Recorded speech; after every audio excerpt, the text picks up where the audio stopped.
नमस्कार दोस्तों, education express में आप लोगों का स्वागत है। आज मैं जैक बोर्ड के लिए हिंदी लेकर आया हूं, जो नेक्स्ट एग्ज़ाम है उसके लिए काफ़ी इम्पोर्टेंट होगा। तो इसको देखकर अवश्य एग्ज़ाम में जाइएगा, एक भी प्रश्न इससे बाहर नहीं आएगा। तो आइए देखते हैं। सबसे पहले क्या है, अनेकार्थी शब्द। कौन सा शब्द है? अनेकार्थी शब्द। तो अनेकार्थी शब्द किसको कहते हैं? तो ऐसा शब्द जो अनेक अर्थ को बताता है। एक ऐसा शब्द होगा जिसका अर्थ क्या है, अलग अलग होगा। शब्द एक ही होगा लेकिन अर्थ क्या होगा, अलग अलग होगा। ऐसे शब्दों को कहेंगे अनेकार्थी शब्द। यानी कि एक से अधिक अर्थ बताने वाले शब्द को कहते हैं अनेकार्थी शब्द। अनेकार्थी शब्द किसको कहते हैं? एक शब्द रहेगा लेकिन एक से अधिक उसका मीनिंग निकलेगा, अर्थ निकलेगा, उसको अनेकार्थी शब्द कहते हैं। कुछ इंपॉर्टेंट अनेकार्थी शब्द यहाँ लेकर आए हैं। जैसे देखिए, काल। काल का मतलब होता है समय और काल का मतलब होता है मृत्यु। अनेकार्थी शब्द काफी इंपॉर्टेंट है। काल का मतलब समय और काल का मतलब होता है मृत्यु। नेक्स्ट क्या है, अंक। अंक का मतलब होता है संख्या, अंक का मतलब होता है बोध और अंक का मतलब होता है अध्याय। तो अंक का मतलब क्या होता है, संख्या, बोध, अध्याय। तो काल, काल मीन्स होता है समय, काल का मतलब मृत्यु और अंक, अंक का अर्थ क्या होता है, संख्या, बोध और अध्याय। नेक्स्ट क्या है, कर। कर का मतलब होता है टैक्स, हाथ, किरण। कर का मतलब क्या होता है, टैक्स होता है, हाथ होता है और किरण। कर का मतलब टैक्स, कर का मतलब हाथ, कर का मतलब क्या होता है, किरण। याद रखिएगा। उत्तर, तो उत्तर का मतलब होता है जवाब और उत्तर एक दिशा भी है। उत्तर एक दिशा भी है और उत्तर का मतलब होता है जवाब भी होता है। नेक्स्ट है फल। तो फल का मतलब होता है परिणाम। फल का मतलब क्या होता है, परिणाम। और फल का मतलब होता है लाभ। फल का मतलब होता है परिणाम और फल का मतलब क्या होता है, लाभ होता है। नेक्स्ट है कुल। कुल का मतलब वंश होता है और कुल का मतलब योग होता है। काफी मोस्ट इंपॉर्टेंट है। कुल का मतलब योग होता है और कुल का मतलब वंश होता है। नेक्स्ट क्या है, कनक। ये भी काफी इंपॉर्टेंट है। तो कनक का मतलब होता है स्वर्ण, धतूरा और गेहूं। कौन? कनक का मतलब क्या होता है, स्वर्ण। स्वर्ण में सोना। इसके बाद धतूरा होता है और क्या होता है, गेहूं। कनक का मतलब स्वर्ण, धतूरा, गेहूं। आम। आम जो है, आम एक प्रकार का फल है। तो आम मीन्स होता है सामान्य और आम मीन्स होता है मामूली। आम एक प्रकार का फल भी है, आम मीन्स होता है सामान्य और आम का मतलब मामूली भी होता है। उससे ऊपर क्या था, अंबर। अंबर का मतलब आकाश भी होता है, वस्त्र भी होता है। सबको पता है, काफी ये भी इंपॉर्टेंट है। अंबर का मतलब होता है आकाश और अंबर का मतलब होता है वस्त्र। नेक्स्ट क्या है, घटा। घटा का मतलब होता है बादल और घटा का मतलब होता है घटना। घटा का मतलब बादल और घटा का मतलब क्या होता है, घटना होता है। काफी इंपॉर्टेंट है। घटा का मतलब बादल और घटा का मतलब घटना। नेक्स्ट है पतंग। पतंग का मतलब होता है सूर्य, एक कीड़ा और गुड़ी। पतंग का मतलब सूर्य, एक कीड़ा भी होता है और गुड़ी भी होता है। तो पतंग का मतलब सूर्य, एक कीड़ा और गुड़ी। पत्र। पत्र का मतलब होता है चिट्ठी, पत्र का मतलब होता है पता। पत्र का मतलब क्या होता है, चिट्ठी होता है, पत्र का मतलब पता होता है। नेक्स्ट क्या है, पय। पय का मतलब होता है अमृत, पय का मतलब होता है दूध और पय का मतलब होता है पानी। पय का मतलब अमृत, पय का मतलब होता है दूध और पय का मतलब पानी भी होता है। नेक्स्ट है रंग। रंग का मतलब होता है वर्ण, दशा और प्रेम। रंग का मतलब क्या होता है, वर्ण। रंग का मतलब होता है प्रेम और रंग का मतलब होता है दशा भी होता है। नेक्स्ट है हार, जो काफी इंपॉर्टेंट है। हार मीन्स होता है गले का हार और हार का मतलब पराजय भी होता है, मीन्स हार जाना। तो हार जो गला में पहनते हैं वो हार होता है और एक होता है पराजय। विधि। विधि का मतलब होता है नियम, नियम और होता है रीति और होता है ब्रह्मा। विधि को बोलते हैं नियम, नियम मीन्स कानून, रीति और ब्रह्मा। नेक्स्ट है हरि। हरि को बोलते हैं विष्णु, सूर्य, सिंह और सर्प। हरि का अर्थ क्या होता है, विष्णु, सूर्य, सिंह और सर्प होता है। तो ये सब सारा अनेकार्थी शब्द है, इसको अवश्य पढ़ लीजिएगा एक बार। नेक्स्ट है अव्यय। तो अव्यय को ही बोलते हैं अविकारी शब्द। अव्यय को ही क्या बोलते हैं, अविकारी शब्द बोलते हैं। और अव्यय होता क्या है, तो जो शब्द क्या होता है, लिंग, वचन, कारक, काल आदि के कारण अपना रूप नहीं बदलता है। जिस रूप में है उसी रूप में रहेगा, चाहे कोई भी लिंग हो, चाहे कोई भी वचन हो, चाहे कोई भी कारक हो, चाहे कोई भी काल हो, वो अपना रूप नहीं बदलता है। तो इसको बोलते हैं अव्यय, या तो बोलते हैं यह विकारी शब्द। तो अव्यय या अविकारी शब्द क्या है, तो जो शब्द लिंग, वचन, कारक, काल आदि के कारण अपना रूप नहीं बदले वे अव्यय या यह विकारी शब्द कहलाते हैं। या अव्यय का जो है 5 प्रकार होता है। अव्यय यानी यह विकारी शब्द कितने प्रकार का, 5 प्रकार का। क्रिया विशेषण, क्रिया विशेषण, संबंध बोधक, क्रिया विशेषण, संबंध बोधक, विस्मयादि बोधक, समुच्चय बोधक और निपात होता है। तो अव्यय यानी अविकारी शब्द कितने प्रकार का होता है, 5 प्रकार का होता है। क्रिया विशेषण, संबंध बोधक, विस्मयादि बोधक, समुच्चय बोधक और निपात होता है। अब यहाँ कुछ अव्यय पद को भरना है। यहाँ जो दिख रहा है खाली जगह आप लोगों को दिख रहा होगा, तो यहाँ क्या करना है, अव्यय पद को भरना है। काफी इंपॉर्टेंट है, इसको अवश्य करके जाइए। क्या है, बालक जो है, बालक रहे या तो बच्चा रहे, चांद डैश देख रहा है, तो जो है बच्चा चांद की ओर देख रहा है, तो क्या होगा, की ओर।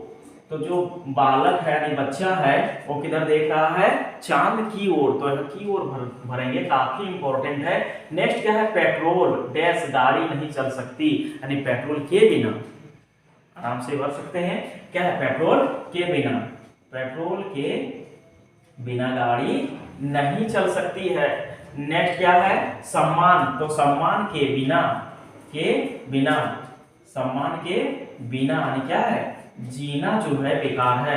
सम्मान के बिना जीना बेकार है। तो दिख रहा है बच्चा चांद की ओर देख रहा है, की ओर होगा। नेक्स्ट है पेट्रोल के बिना यानी कि गाड़ी नहीं चल सकती है। नेक्स्ट क्या है, सम्मान के बिना जीवन बेकार है। अनुराग विद्यालय जाता है, तो क्या करना है, देखिए अनुराग प्रतिदिन विद्यालय जाता है, प्रतिदिन लिख सकते हैं। अनुराग प्रतिदिन विद्यालय जाता है, या तो यहाँ हमेशा भी यूज कर सकते हैं कि अनुराग हमेशा विद्यालय जाता है, या तो अनुराग प्रतिदिन विद्यालय जाता है, तो हमेशा भी भर सकते हैं, और प्रतिदिन भी। वह आलोचना ही करता है, तो वह हमेशा आलोचना ही करता है, या तो वह सदा आलोचना ही करता है। ऐसे हमेशा भी लिख सकते हैं, या तो सदैव भी लिख सकते हैं, तो वह सदैव या तो हमेशा आलोचना ही करता है। नेक्स्ट क्या है, विद्यालय मेरे घर के पास है, निकट है, सामने है, ऐसे लिख सकते हैं। तो पास भी लिख सकते हैं, निकट भी लिख सकते हैं, सामने भी लिख सकते हैं। तो विद्यालय मेरे घर के निकट है, या तो सामने है, लिखो सामने है, तो विद्यालय मेरे घर के सामने है, या तो निकट है, या तो पास है। नेक्स्ट क्या है, परीक्षा भवन में झांकना मना है, तो परीक्षा भवन में जब जाते हैं तो अगल बगल झांकना मना होता है। परीक्षा भवन में किधर, मिस अगल बगल हम लोग झांक नहीं सकते। झांकना का मतलब देखना, अगल बगल देखना क्या होता है, मना होता है। तो परीक्षा भवन में जो है अगल बगल, अगल बगल, अगल बगल जो है झांकना क्या है, मना है। नेक्स्ट है, धन को सब कोई पूछता है, तो धन को क्या है, सब कोई पूछता है, तो धन को आजकल क्या होगा, आजकल, आजकल यानी कि जो है धन को आजकल सब कोई पूछता है। धन को आजकल क्या करता है, सब कोई पूछता है। नेक्स्ट क्या है, मोस्ट इंपॉर्टेंट है, अच्छे चरित्र जीवन निरर्थक, निरर्थक का मतलब होता है बेकार, तो अच्छे चरित्र के बिना, अच्छे चरित्र के बिना जीवन जो है वो निरर्थक है, मिस बेकार है, अगर आपका अच्छा चरित्र नहीं है तो।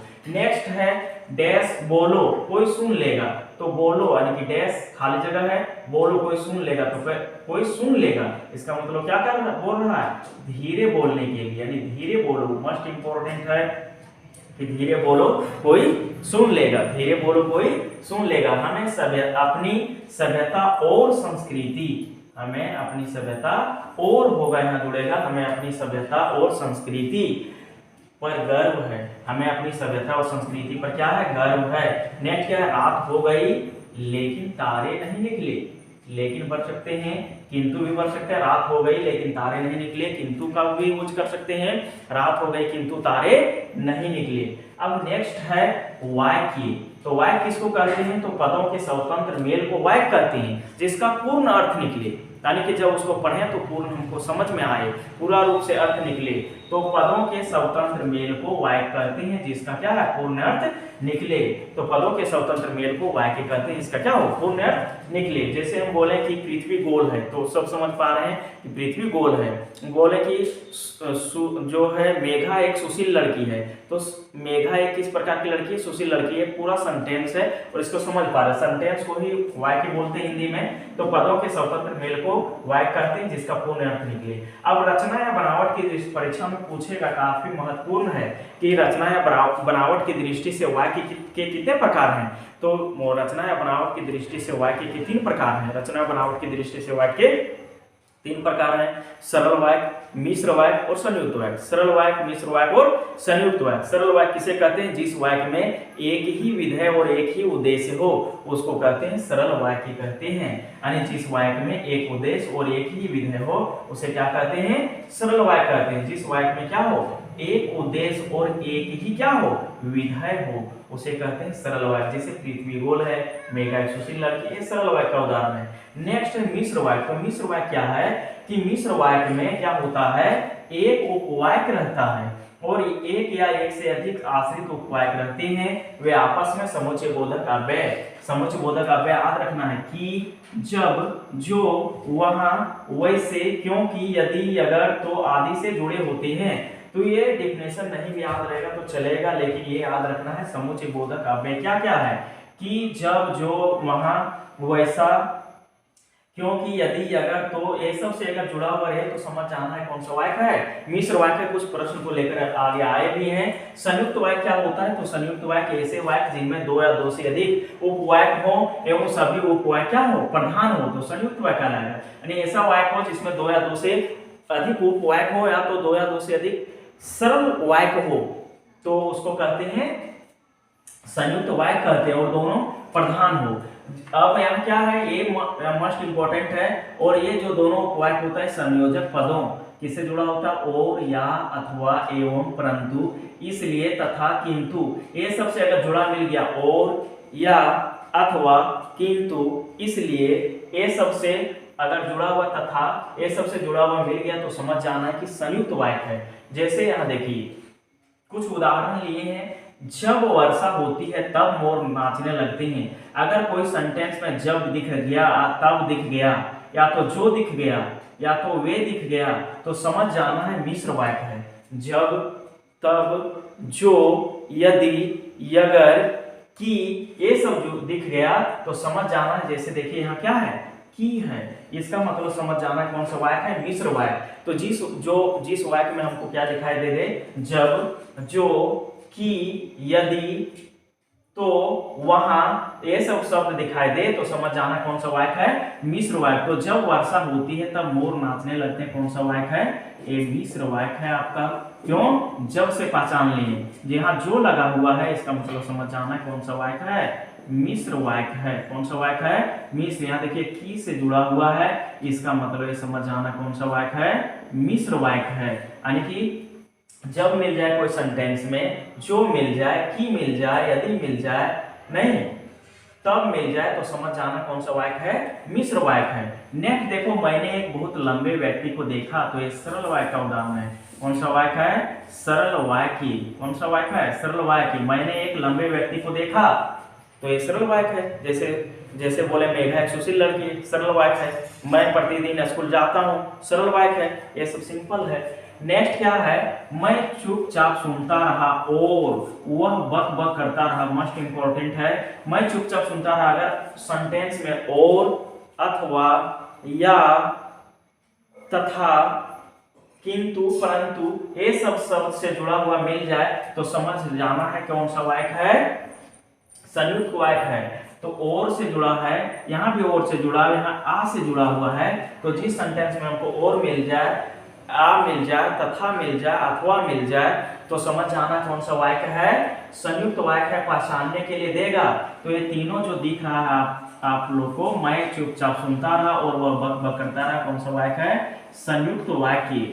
संयुक्त वाक्य है। नेक्स्ट भी देखिए, सूर्योदय हुआ और से जुड़ा हुआ है, इसका मतलब समझ जाना है कौन सा वाक्य है? संयुक्त। और, या, तथा, किंतु, परंतु, ये सबसे अगर जुड़ा हुआ सब यानी कि सेंटेंस मिल जाए तो समझ जाना कौन सा वाक्य है? संयुक्त वाक्य है। नेक्स्ट देखिए, समास है। तो समास क्या है? दो या दो से अधिक पदों के मेल को समास कहते हैं। जब दो या दो से अधिक पद मिलता है तो उसको क्या कहते हैं? समास कहते हैं। समास के मुख्य 6 भेद हैं, सबको पता भी होगा, पढ़ने भी होंगे आप लोग। तत्पुरुष समास, द्वंद्व समास, द्विगु समास, अव्ययीभाव समास, कर्मधारय समास और बहुव्रीहि समास। तत्पुरुष समास, द्वंद्व समास, द्विगु समास, अव्ययीभाव समास, कर्मधारय समास और बहुव्रीहि समास। अब तत्पुरुष समास, जिस समास का उत्तर पद प्रधान हो वह कौन सा समास कहलाता है? तत्पुरुष समास कहलाता है। उत्तर पद प्रधान होगा और तत्पुरुष समास में जो है योजक पदों का क्या होता है? लोप होता है। योजक पद का मतलब क्या होता है? जैसे से है, के लिए है, नहीं, ये सब शब्द क्या हो, जो शब्द है उसका लोप होता है। जैसे देखिए देशभक्त, तो देश का भक्त, का यहाँ गायब है, लोप था तो बना था देशभक्त, देश और भक्त जुड़कर क्या बन गया? देशभक्त। का लोप था, नहीं तो अगर पूछे कि कौन से यानी कि वाक्य में ओजक पदों का लोप होता, कौन सा समास में ओजक पदों का लोप होता है, तो कौन सा समास हो जाएगा? तत्पुरुष समास हो जाएगा। और तत्पुरुष समास पहचानने के लिए क्या होगा? ओजक पद से जुड़ा हुआ, जैसे का, के लिए, समझ रहा है, के लिए होगा, ये सब से जुड़ा हुआ रहेगा तो समझ जाना है कौन सा है?